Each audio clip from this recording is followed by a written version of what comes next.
Not just because you're crying out excellence, excellence, but because you take the Bible idea as your basis and work from there. The work of your hand will be blessed immensely. It will become a blessing to so many, and ultimately it will bring great honor to our God, and people will see God through it. I believe you're my healer. I believe you are all I need.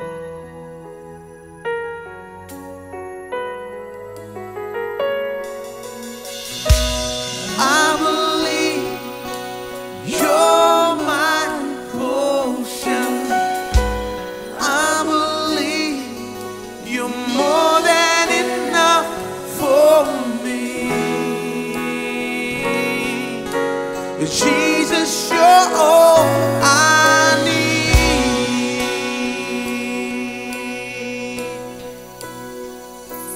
You hold my hand every moment. You calm my raging sea. You walk with me through the fire. You heal my disease.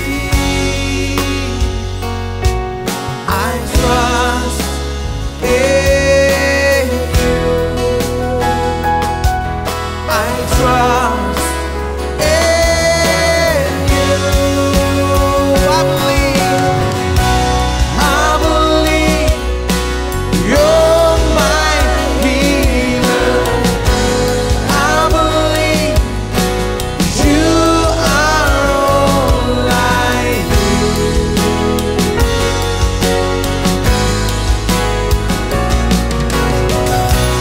I believe you're my portion.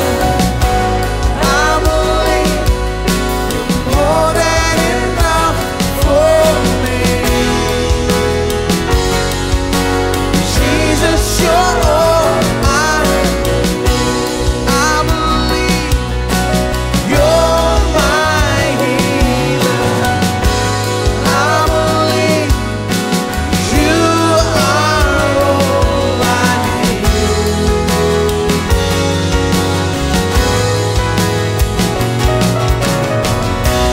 I believe you're my portion. I believe you're more than enough for me. Jesus, you're all I need.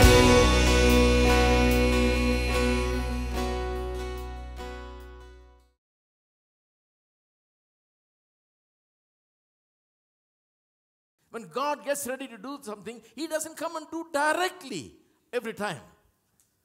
He doesn't come in there and say, don't worry, I'll provide safety, and say, I'll become your watchman, I'll stand at the gate, No.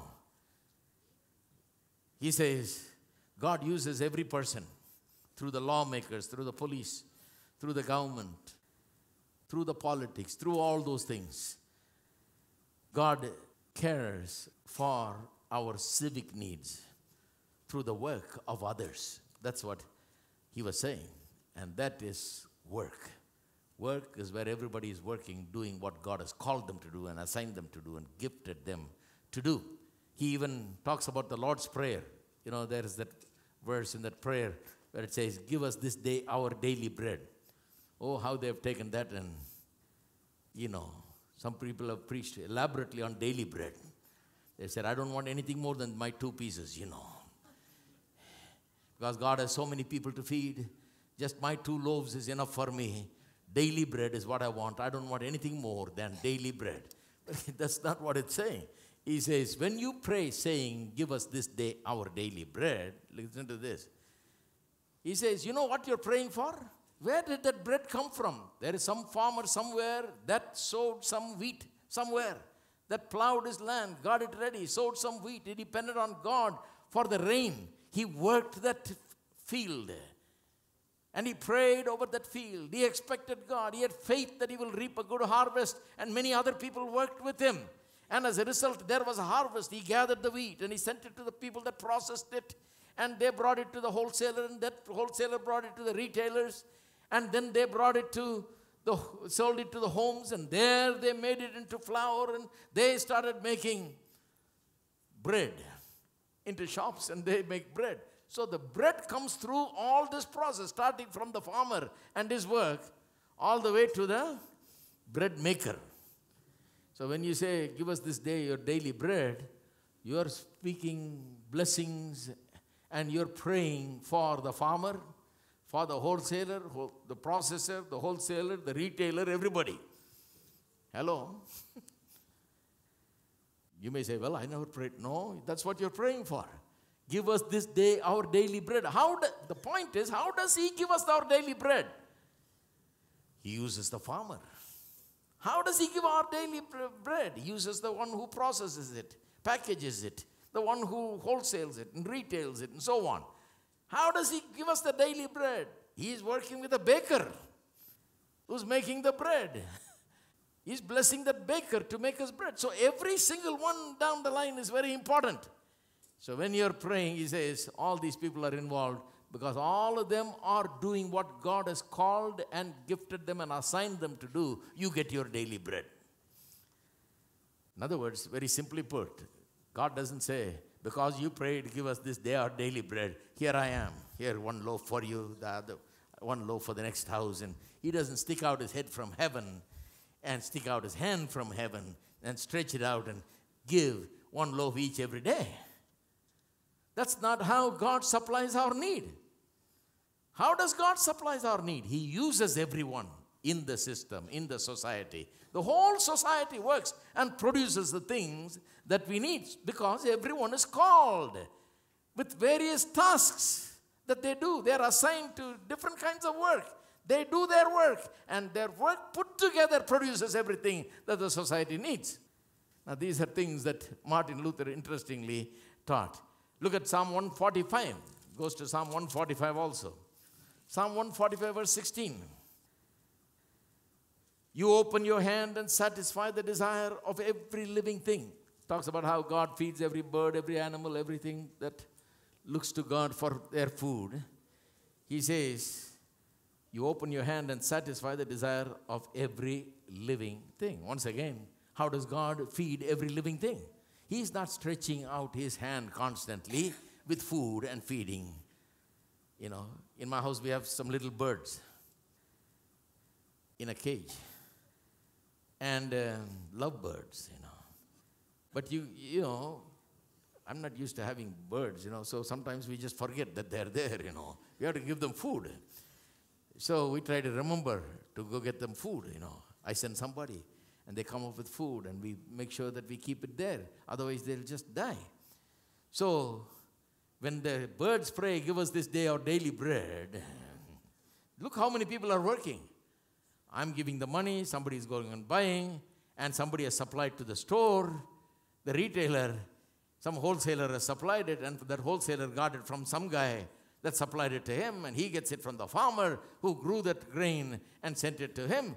See, the chain goes all the way back to a number one guy, you know, who started with it. So that's how God supplies needs. That's how God makes sure that everybody gets what they want.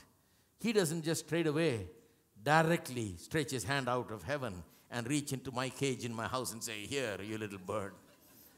Sam Chaladare forgot you, but, you know.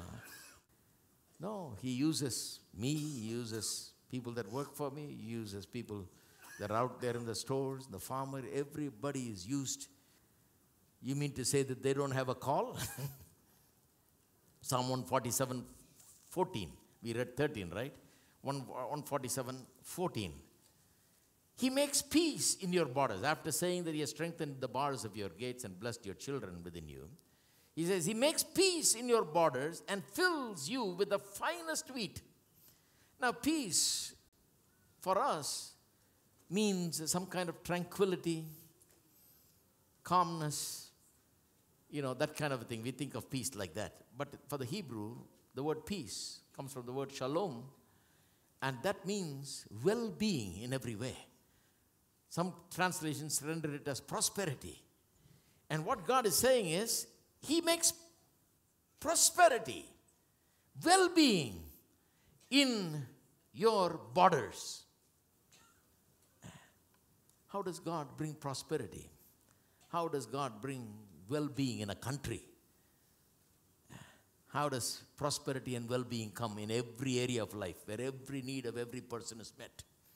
And don't tell me that can't happen. It can happen. There are countries where these things have been proven. It can happen. How does prosperity, total well-being come to any society? Through a system change, through a systemic change, right? Now, the system has to get some values and virtues that will produce that kind of a change. A system where justice is there, a system where mercy is there, a system where truth is there, a truth system where all people are treated equally, equality is there, a system where personal freedom is there, a system where compassion is there towards the poor and the needy, a system which will give a boost to the ones that don't have anything and bring them up so that they can also enjoy well-being, a system where opportunities are available, fair and square for everybody. Hello? Now some of you looking like I'm making a political speech, Believe me, I have nothing to do with politics. I'm preaching Bible. I'm a pure Bible preacher. I'm just preaching Bible. You say, that's in the Bible? Yeah, that's in the Bible. God cares about Jerusalem. And He says, peace will be in your borders. Well-being will be within your borders. Your borders from one end of the country to another end, one end of the city to the other end. You will have peace, prosperity, well-being, God says. Do you think God has changed now? He's the same yesterday, today, and forever.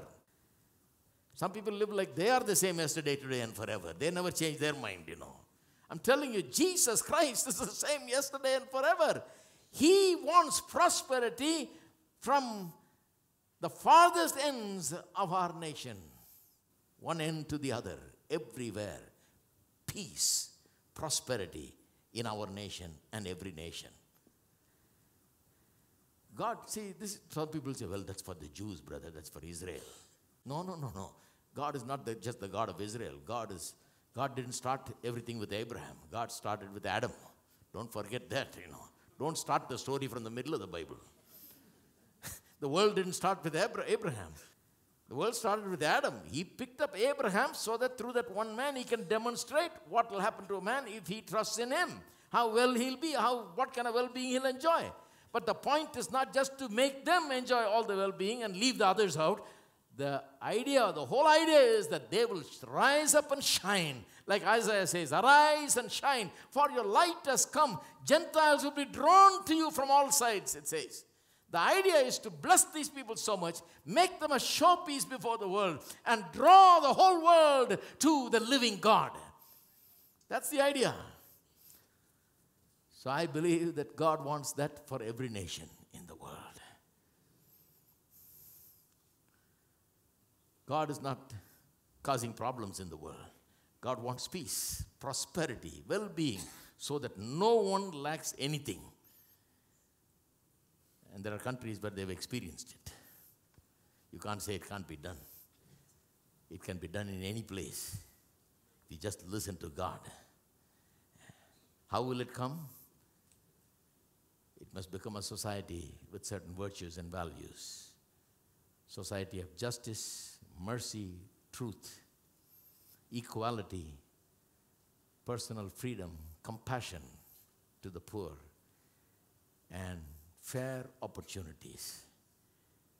Fair opportunity. That means everybody gets opportunities fair and square for whatever they are able to do. Then there will be peace, prosperity. There will be hope. Then you will see young people striving for the best. Because they know if they'll just work hard and if they'll just do well, there is opportunity waiting for them, that they will get a piece of that prosperity and blessing. So how does God work? God doesn't say, I'll have peace within you, I'll bring peace within your borders, and here I'll throw some gold pieces from heaven, It'll break everybody's head, If he threw some gold bars from heaven. He doesn't do that. Some people say sometimes it happens that some gold is falling, I don't know if you've heard of that. But the Bible tells me that God brings prosperity through this means. He has a transformed society with justice, truth, mercy, compassion, and all of these things. Everybody contributing their work in which they're called to do, doing their assignment. That makes a society extremely prosperous. And this is not just Bible theory. This is Bible in practice proven in many countries of the world. Hello, are you there?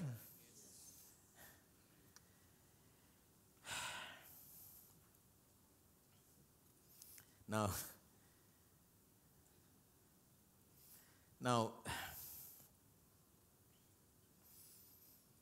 so Bible presents a revolutionary way of looking at work. Now just imagine this. Now you have a chair. If you think, well, I can make this chair, I don't need anybody. How will you make this chair? You need to have wood. Where will you get the wood? You got to go cut down the wood. How will you cut down the wood? You need some axe or something. For that you need some iron. You have to find iron, you got to sharpen it, you got to shape it, and you got to make an instrument by which you can cut down the wood. And then when you cut down the wood, you have to transport the wood. You got to bring some kind of vehicle. To bring the vehicle and drive it down here, you have to have roads, And then you need nails, you need screws, you need a skilled worker who can, do the chair, All these things you need. By the time you get through, I'll tell you, it'll be about 500 years to make one chair. Just imagine, it'll be 500 years before you make one chair. If you say, I can do everything, we don't need anybody, if you start without anything. But we're just working 35 hours, 40 hours a week. We can get anything sitting at our home, Amazon.com, Whatever kind of chair you want, whatever kind of furniture, whichever color you want, whatever shape you want, You want a book, they sell books now, printed copies, are sold, They print that copy for you. They don't keep 2,000 books and sell them one by one. You order a hard copy, they will print it and send it to you in 2-3 days. Miracle of miracles. And all you have to do is work 35, 40 hours and get a good salary and live comfortably. Why? Because so many people called to do so many different things, assigned by God, gifted by God to do so many things all over the world, are doing their part so that the whole country and whole nation and the whole world experiences the blessings of that work. Everybody put together, everybody doing their part brings a great blessing. Are you there? The difference between wilderness and culture is simply work.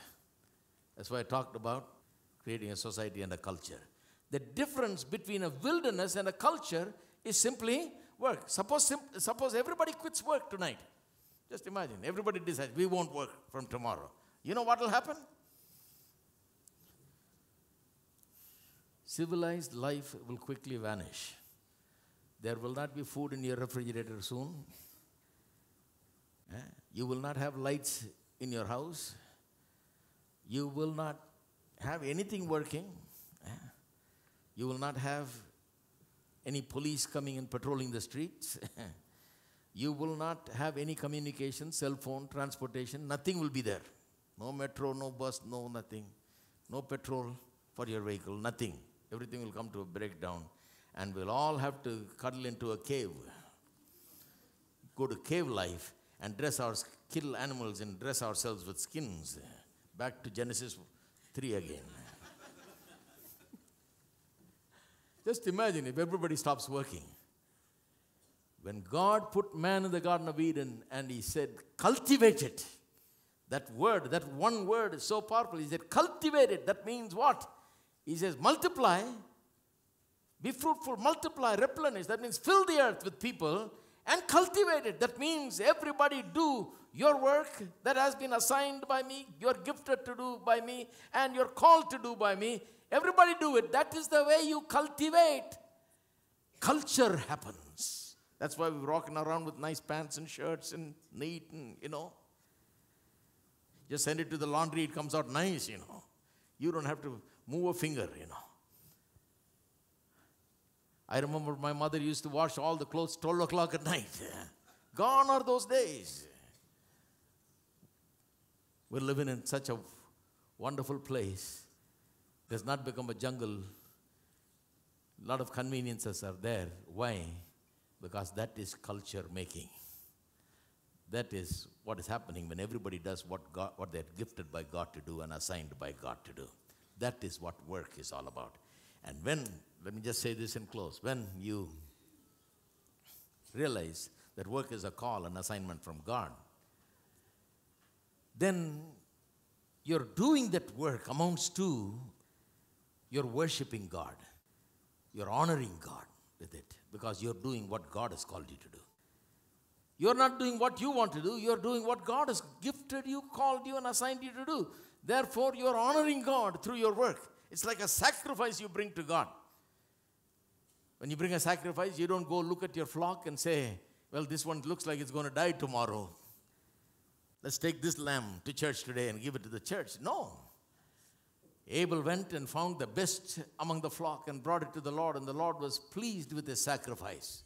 Because when you bring to God, you bring the best. When you bring to God your work as a sacrifice to God, because He said it, you do it. Because He called you to do it, you're doing it. Because you're assigned to do it, you're doing your part. Because you're gifted to do it, you're doing this. And when you're doing it all because of God. It's not about you, because of God. And therefore, you got to do your best. There has to be excellence in it. There cannot be any mediocrity. Work cannot be poor. Work cannot be poor. Now, when you let somebody work, you got to stay right behind them,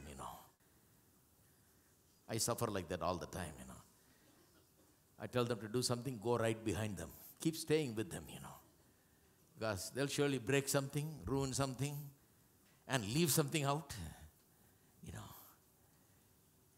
Work will not be good. That is a guarantee. Most places.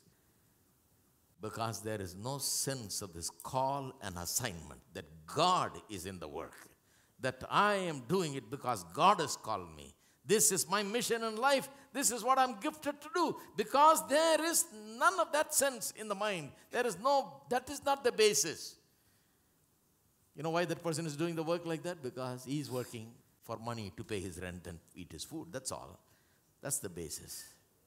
But if you do your work as God-given calling and assignment, I'll tell you, you'll get so much work that you won't be able to do. You'll become a big company if you do it with the excellence that comes, not just because you're crying out excellence, excellence, but because you take the Bible idea as your basis and work from there. The work of your hand will be blessed immensely. It will become a blessing to so many, and ultimately it will bring great honor to our God, and people will see God through it. Amen? People, be strong, for the Lord thy God is with thee. People,